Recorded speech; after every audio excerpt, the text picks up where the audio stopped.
Budget ಮಂಡನೆ ಶುರುವಾಗುತ್ತೆ. ಈ ಬಜೆಟ್ ಬಗ್ಗೆ ಬಹಳಷ್ಟು ವಿಶ್ವಾಸಗಳಿದೆ. ಒಂದು ಮಾತಿದೆ ಭಾಳ ಅದ್ಭುತವಾಗಿ, ಆಡದೆ ಮಾಡುವವನು ರೂಢಿಯೊಳಗೆ ಉತ್ತಮನು, ಆಡಿ ಮಾಡುವವನು ಮಧ್ಯಮನು, ಆಡಿಯೂ ಮಾಡದವನು ಅಧಮನು. ನೋಡಿ, ಆಡಿಯೂ ಮಾಡದವರಿದ್ದಾರೆ ಅಥವಾ ಮಾತಾಡದೇನೇನು ಮಾಡಿರುವಂಥವರಿದ್ದಾರೆ, ನಾನೇನು ಇಲ್ಲ ಅನ್ನಲ್ಲ. ಈ ಬಾರಿ ಮುಖ್ಯಮಂತ್ರಿಗಳಿಂದ ದೊಡ್ಡ ನಿರೀಕ್ಷೆ ಇದೆ. ಏನನ್ನ ಅವರು ಆ ನಿರೀಕ್ಷೆ ಮುಟ್ತಾರೆ ನೋಡಬೇಕು. ಯಾವ ಕ್ಯಾಟಗರಿಗೆ ಸೇರ್ಬೋದು ಅನ್ನೋದು ಗೊತ್ತಾಗ್ಬಿಡುತ್ತೆ. ಯಾಕಂದ್ರೆ ಒಂದೆರಡಲ್ಲ ರಗಳೆಗಳು, ತುಂಬಾ ರಗಳೆಗಳಿದೆ. ಇಡೀ ರಾಜ್ಯದಲ್ಲಿ ಸಮಸ್ಯೆಗಳ ಸರಮಾಲೆಗಳಿವೆ. ಇವರೇನೋ ಈ ರಾಜಕೀಯ ಆಟಾಟೋಪದಲ್ಲಿ ಇವರು ಮೈ ಮರೆತು ಬಿಟ್ಟಿದ್ದಾರೆ. ಇಲ್ಲ, ಇವ್ರು ಅಂದ್ಕೊಂಡ ಸ್ಥಿತಿ ಹಂಗಿಲ್ಲ. ಸುತ್ತಮುತ್ತಲ ಒಂದಿ ಮಾಗದರಿಂದ ಜೈಕಾರ ಹಾಕ್ತಿರ್ತಾರಲ್ಲ, ಆ ಥರ ಇಲ್ಲ.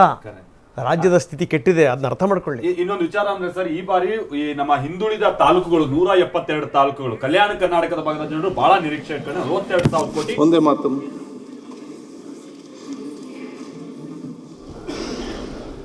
ವಂದೇ ಮಾತರಂ, ವಂದೇ ಮಾತರಂ, ಸುಜಲಾಂ ಸುಫಲಾಂ ಮಲಯಜ ಶೀತಲಾಂ ಸಸ್ಯಶ್ಯಾಮಲಾಂ ಮಾತರಂ, ವಂದೇ ಮಾತರಂ, ವಂದೇ ಮಾತರಂ, ಶುಭ್ರಜ್ಯೋತ್ಸ್ನಾಂ ಪುಲಕಿತಯಾಮಿನೀಂ ಫೋಲ್ಲಕುಸುಮಿತ ದ್ರುಮದಲಶೋಭಿನೀಂ ಸುಹಾಸಿನೀಂ ಸುಮಧುರಭಾಷಿಣೀಂ ಸುಖದಾಂ ವರದಾಂ ಮಾತರಂ, ವಂದೇ ಮಾತರಂ, ವಂದೇ ಮಾತರಂ. ಭಾರತ ಸಂವಿಧಾನ ಪ್ರಸ್ತಾವನೆಯನ್ನು ಸಂವಿಧಾನ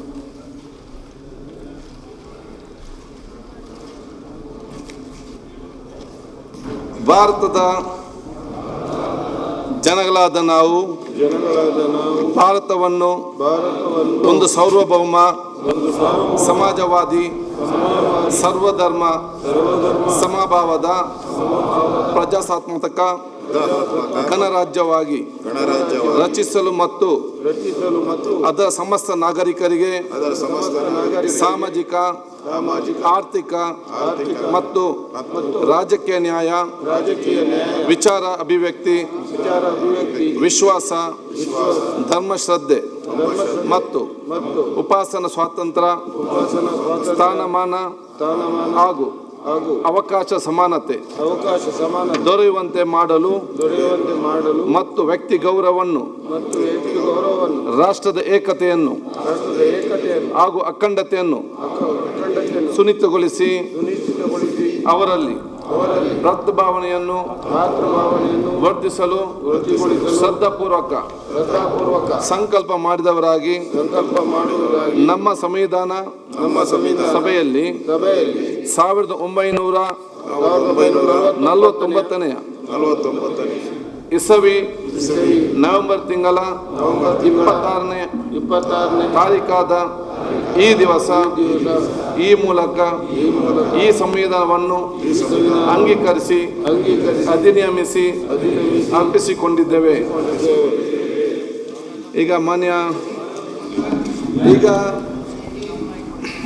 ಸನ್ಮಾನ್ಯ ಮುಖ್ಯಮಂತ್ರಿ ಸಿದ್ದರಾಮಯ್ಯನವರು 2026-28 ಸಾಲಿನ ಆಯವ್ಯಯ ಅಂದಾಜನ್ನು ಮಂಡಿಸುವುದು. ಸೈಲೆಂಟ್.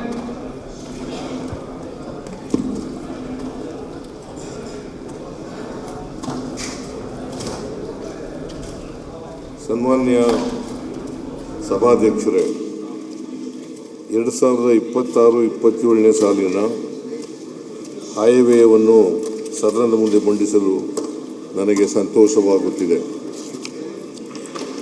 ಪ್ರಗತಿಶೀಲ ರಾಜ್ಯದ ಜನರ ತೆರಿಗೆ ಹಣಕ್ಕೆ ಪ್ರಮುಖ ಟ್ರಸ್ಟಿಯಾದ ನಾನು ಸರ್ವರ ಏಳಿಗೆಯನ್ನು ಬಯಸಿ 17ನೇ ಆಯವ್ಯಯವನ್ನು ಮಂಡಿಸುತ್ತಿದ್ದೇನೆ. ನಾಡಿನ 7 ಕೋಟಿ ಕನ್ನಡಿಗರ ನಿರೀಕ್ಷೆಗಳನ್ನು ನಾವು ಅರಿತಿದ್ದೇವೆ. ಅವರ ಕನಸುಗಳನ್ನು ನನಸು ಮಾಡುವ ನಿಟ್ಟಿನಲ್ಲಿ ನಮ್ಮ ಸರ್ಕಾರ ಬದ್ಧತೆಯಿಂದ ಕಾರ್ಯನಿರ್ವಹಿಸುತ್ತಿದೆ. ಈ ಆಯವ್ಯಯವು ನಾಡಿನ ರೈತರ, ದಮನಿತರ, ಕಾರ್ಮಿಕರ, ಮಹಿಳೆಯರ, ಅಶಕ್ತರ ಅಲ್ಪಸಂಖ್ಯಾತರ ವಿದ್ಯಾರ್ಥಿ, ಯುವಜನರ, ವ್ಯಾಪಾರ ಮತ್ತು ಕೈಗಾರಿಕೋದ್ಯಮಗಳಲ್ಲಿ ತೊಡಗಿಕೊಂಡವರ ಕನಸುಗಳು ಮತ್ತು ಅವಿಶ್ವಾಸವನ್ನು ಪ್ರತಿನಿಧಿಸುವ ಜೀವಂತ ದಾಖಲೆಯಾಗಿದೆ. ಧನಶೀಲ, ಮನಶೀಲ, ತನುಶೀಲ, ಸರ್ವಮಯ ದಕ್ಕಿಂಗೆ ಕಾಂಬುದೆಲ್ಲವೂ ಶೀಲ, ಇಂತಿ ವ್ರತ ಸಂಪದವೆಲ್ಲವೂ ಆಹಾರ ಕುರಿತು ಮಾಡುವ ನೇಮ ಎಂಬುದ ತಾನರಿಯಬೇಕು. ವಚನಕಾರ್ತಿ ಅಕ್ಕಮ್ಮ. ನಾವು ರೂಪಿಸುವ ಯೋಜನೆಗಳು, ವಿನಿಯೋಗಿಸುವ ಅನುದಾನಗಳು ಯಾರ ಏಳಿಗೆಯನ್ನು ಬಯಸುತ್ತವೆ, ಅವುಗಳು ಸದುದ್ದೇಶದಿಂದ ರೂಪುಗೊಂಡಿವೆಯೇ ಎಂಬುದನ್ನು ಅರಿತು ಮುನ್ನಡೆಯಬೇಕಾಗಿದೆ. ಜನಕೇಂದ್ರಿತ ಆರ್ಥಿಕ ತತ್ವಗಳ ಮೂಲಬಿಂದು ಇದೇ ಆಗಿದೆ. ಈ ವಿಚಾರದಲ್ಲಿ ನಾವು ಸ್ಪಷ್ಟವಾಗಿದ್ದೇವೆ. ಸರ್ವೋದಯವಾಗಲೇ ಸರ್ವರರಿ ಎಂಬ ಕವಿವಾಣಿಯು ನಮ್ಮ ಸಮಗ್ರ ಅಭಿವೃದ್ಧಿಯ ದೀಕ್ಷೆಯೂ ಆಗಿದೆ.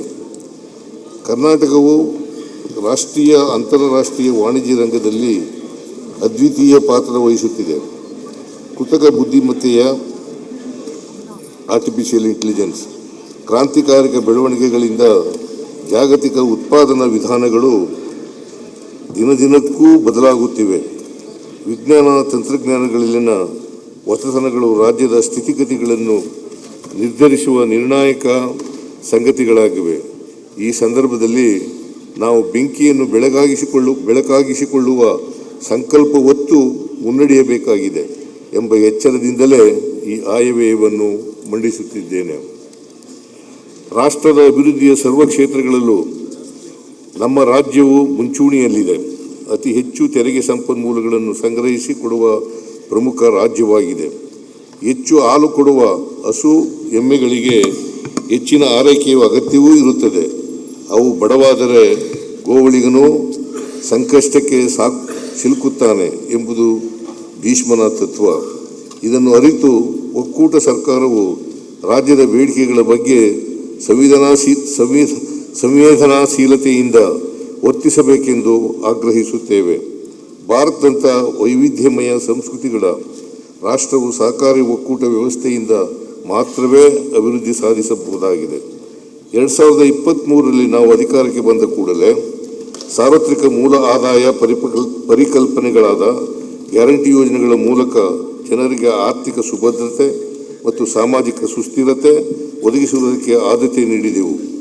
ಈ ಯೋಜನೆಗಳು ಇಂದು ಕೋಟ್ಯಾಂತರ ಕುಟುಂಬಗಳ ಆರ್ಥಿಕ ಸ್ಥಿತಿಯನ್ನು ಸುಧಾರಿಸಿ ಜನರ ಕೊಂಡುಕೊಳ್ಳುವ ಸಾಮರ್ಥ್ಯವನ್ನು ಹೆಚ್ಚಿಸಿವೆ ಎಂದು ದೇಶ ವಿದೇಶಗಳ ಪ್ರಮುಖ ಅಧ್ಯಯನಗಳು ತೋರಿಸಿಕೊಡುತ್ತವೆ. ಕಲ್ಯಾಣ ಯೋಜನೆಗಳ ಜೊತೆಗೆ ಹೆಚ್ಚಿನ ಬಂಡವಾಳ ಹೂಡಿಕೆ, ಮೂಲಸೌಕರ್ಯ ಅಭಿವೃದ್ಧಿ ಮತ್ತು ದೀರ್ಘಕಾಲೀನ ಆರ್ಥಿಕ ಪರಿವರ್ತನೆಗಳತ್ತಲೂ ಗಮನ ಹರಿಸಿದ್ದೇವೆ.